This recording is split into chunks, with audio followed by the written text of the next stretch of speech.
Without any warning, I got the news that my mother-in-law had passed away. Naturally, I wanted to attend the funeral, but my husband yelled at me. "Don't you dare come, do you understand? What kind of daughter-in-law wouldn't go to the funeral? My mom hated you. Don't even think about showing up, you'll just be a nuisance."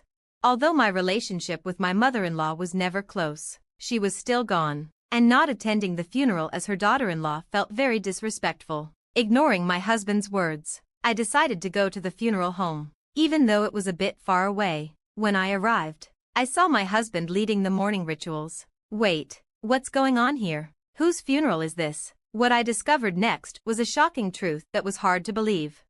My name is Sophia. I'm 30 years old, and I've been married to my husband William for 3 years. Things were good back then, but not anymore. I won't sugarcoat it, I'm not happy with my marriage. The main problem is my husband. I became a housewife after we got married because when he proposed, he asked me to quit my job and stay home. Since I was just an office worker without much passion for my job, I agreed and quit. But that was a mistake.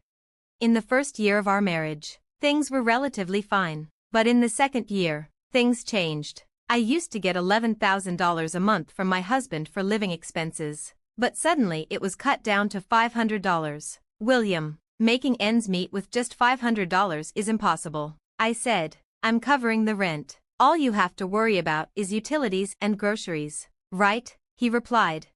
But even for basic household items, $500 wasn't enough, especially when you consider utilities and food. "You're supposed to make it work, aren't you? You're living on my income, so figure it out," he said. In the end, he wouldn't budge, so I had no choice but to make do with the $500, no matter how hard it was. My husband eats more than the average person, which makes things even harder. After a year of living off my savings, I watched my balance shrink steadily since I had no income. Every time I checked, the number got smaller and smaller, and it filled me with a deep sense of dread. What will happen to me when the account hits zero? $500 just isn't enough, no matter how hard I try. William shows no signs of increasing the household budget. What am I supposed to do? That's when I decided it was time to go back to work. Even if I could only find a part-time job, I might be able to earn between $800 and $900 a month, which would make life easier. That night, when I suggested the idea to my husband, he reacted strongly, almost in shock. "Work? You can't be serious." "No way," he said. "Why not? It would give us more breathing room," I replied. "If life is tough, it's because you're bad at budgeting. It's your fault," he shot back. "I've done all I can, but life is still hard. That's why I've been considering other options." Playing the victim. "Huh? You only live because of me. How dare you even suggest that?" His dismissive tone fueled my growing anger, and before I knew it, I was yelling at him louder than I ever thought I could. "Enough is enough. You're the one who wanted me to be a housewife. Since when does yelling solve anything? I just want you to understand, how can anyone make ends meet with just $500? Shut up. Stop blaming others and figure something else out. You loser," he spat, pushing me aside and storming out of the living room. I fell to the floor, tears streaming down my face. Why is this happening? All I wanted was a peaceful married life. I always felt the need to talk to someone about my worries, but my parents live far away, and visiting them isn't easy. I couldn't stay silent anymore, so I tried to talk things out. On the other hand, my in-laws live only an hour away by car, but my husband doesn't get along with them, so we've had no contact with them since we got married. Talking to my in-laws was pretty much out of the question. After getting married, I moved closer to my husband's workplace, making it difficult and expensive to meet up with my old friends. As for my friends back home, I can only imagine what they'd say if I tried to meet up with them. So here I was, living in fear of my own husband. Then, things started to change. Recently, my husband has been spending less time at home. He started working late and going on more business trips, so he's rarely home for dinner. If he's not eating at home, I don't need to buy as many groceries, which helps me manage with the $500 he gives me each month. Also, I've started working from home and now make about $700 a month. I've begun enjoying a more independent lifestyle, especially when he's not around, and this has been going on for about a year now. Lately, My husband has been too busy with work to come home much, but when he does, he treats me terribly and shouts insults at me. Recently, he hasn't even been giving me any money for living expenses. Then one day, something unexpected happened.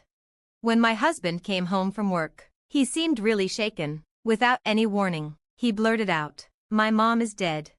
"Wait, what? Are you joking?" I asked, stunned. "Why would I lie about something like this?" he yelled back. "But your mom was still young. I'll go to the funeral with you the day after tomorrow," I said. He caught me off guard with his response. "No, you stay here."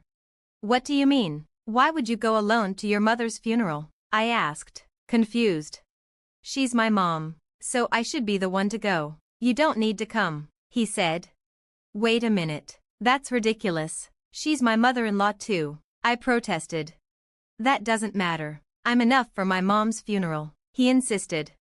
"Are you serious?" I couldn't understand his reasoning, and my frustration grew. His impatience was obvious as he said, "Just don't come to the funeral, got it?" "What are you talking about? What kind of daughter-in-law doesn't attend her mother-in-law's funeral?" "Enough, Mom hated you, okay? Just don't show up at the funeral." "What, my mother-in-law hated me?" "Yes, exactly. So even if you did come to the funeral, my deceased mom wouldn't be happy." I can't believe this. My chest hurt as the harsh truth hit me. Seeing my reaction, my husband sighed in annoyance. "Enough already. If Mom hated you, Dad feels the same. Your presence would just make everyone uncomfortable." "Fine, I get it. Just stop," I said, feeling defeated. "Good, don't come to the funeral," he said, pressured by my husband. All I could do was nod. 2 days later, early in the morning, my husband was busily getting ready, quickly putting on his clothes. When he went to the bathroom, I picked up his discarded pajamas. That's when I noticed his phone left open on the table. It looked like he had been checking out the venue for today. The driving directions were up on the screen. It was about a 40-minute drive from home. Something felt off. Wait, something's not right. That direction isn't toward William's family home. It would take at least an hour and a half to get there from his parents' house. Why would they choose a location so far away? Caught up in these thoughts, my husband returned from the bathroom. Having finished setting his hair, I quickly moved away, pajamas in hand, making sure he didn't notice I'd seen his phone. He said, "I'm leaving," and walked out the door. Still feeling uneasy, I decided to attend my mother-in-law's funeral, dressed in mourning clothes. When I arrived, I couldn't believe my eyes. The seats for the family and staff were filled with unfamiliar faces, and there was my husband, giving a speech as the chief mourner. "Thank you all for gathering here today in honor of my wife," he said.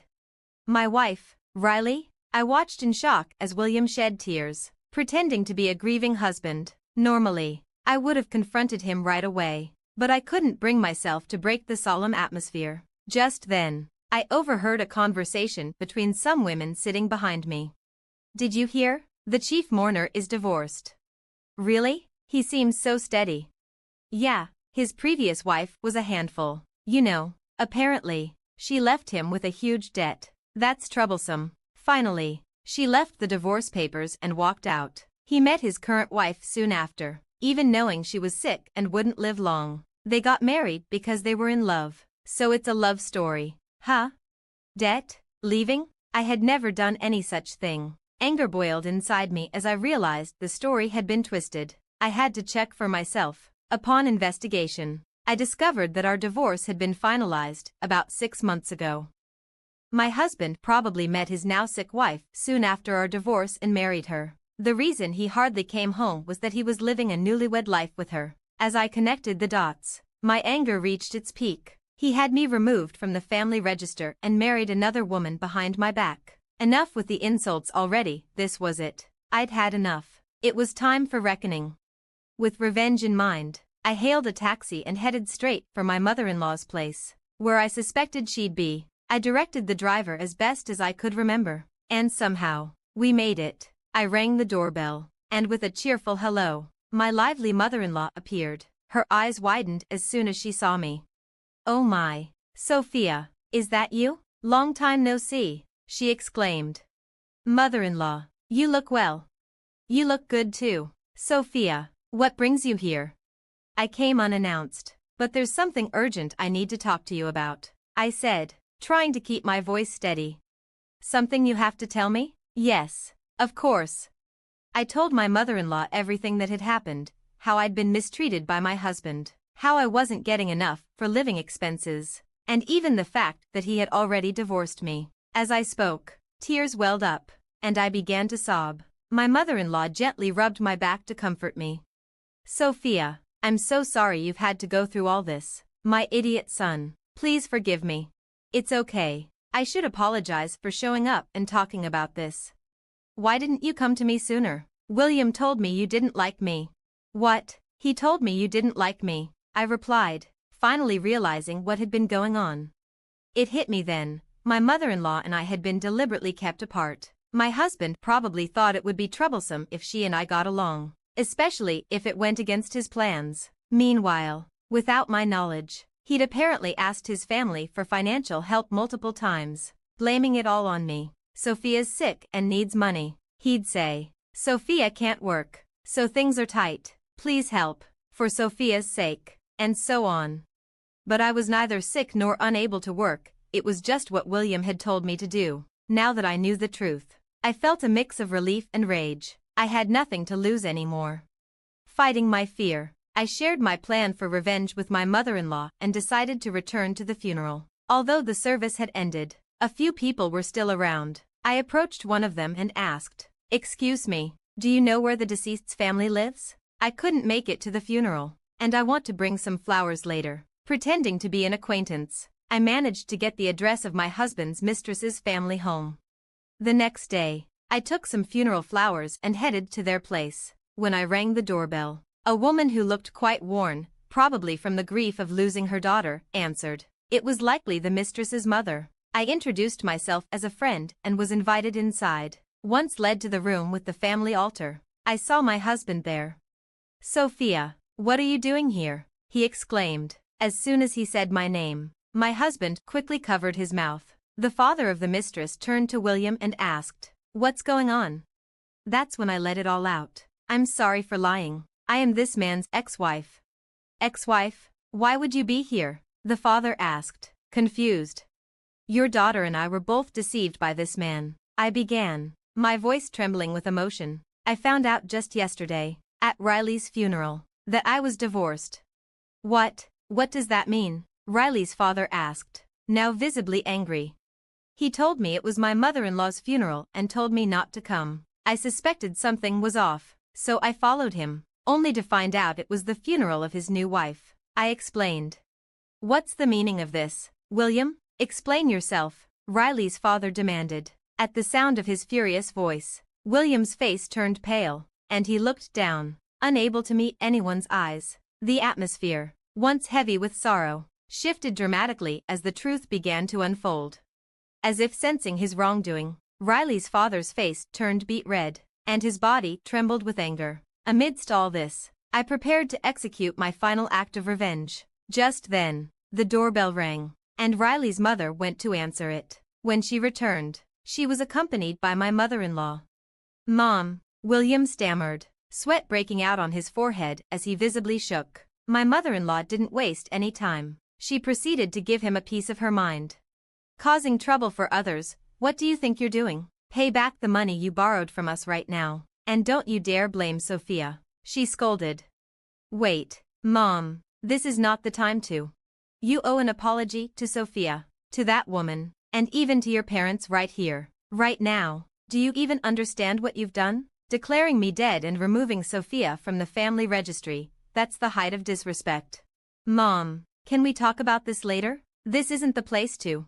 "That's exactly why it's the right place. It would be unfair to the other woman and your parents if I didn't say something. I'm here to make sure everyone knows what a loser you are," my mother-in-law declared.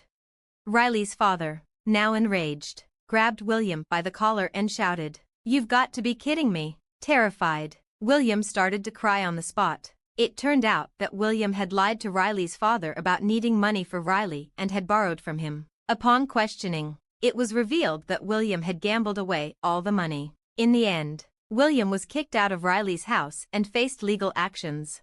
Ignoring his tearful face, I turned my back with my mother-in-law and started to walk away. But just then, a desperate voice called out from behind. "Wait, Sophia." I turned around slowly. "What?" I asked. "I'm really sorry, can we start over?" he pleaded. "Excuse me?" I said, incredulous. "If you don't help me, I'll be sued," he cried. "Don't worry, I plan on suing you too," I replied calmly. "What?" he stammered, shocked. I had already made up my mind. After all the unfair treatment and the fake divorce papers, I was determined to take legal action. "Please forgive me," he begged. But I was fuming. I unleashed all my pent-up emotions on him. "Do you think saying sorry will make everything okay? Do you even understand what you've done? Filing for divorce without telling me is illegal. Your apologies are worthless because you've been lying and manipulating people for money." "Utterly worthless," I said, my voice rising. "Sophia, please, wait," he pleaded again. "Quiet," I snapped. "Do you have any idea how many people you've hurt with your actions? What you've done isn't something that can be easily forgiven. Even a lifetime of making amends won't be enough. So from now on, stay out of my life. If you show up again, I won't hesitate to ruin you." As I spoke assertively, my mother-in-law gently touched my back, her warmth almost bringing me to tears. In the end, William had to pay back the $10,000 he borrowed from Riley's father in one lump sum. Additionally, he had to pay me alimony and a fine for forgery. His salary was never that high to begin with, so the financial hit hurt him badly. He even had to go into debt to pay the alimony. And now he's getting collection calls at work. It's only a matter of time before he loses his job. As for me, I went back to my old job right after the divorce. Now, I'm living in an apartment near my workplace and enjoying peaceful days. Since then, I've been meeting with my mother-in-law regularly, updating each other on our lives. Our relationship has deepened even more after the divorce. My mother-in-law, who stood by me as we confronted her own son, has become like a second mother to me, and I plan to cherish her as such from now on.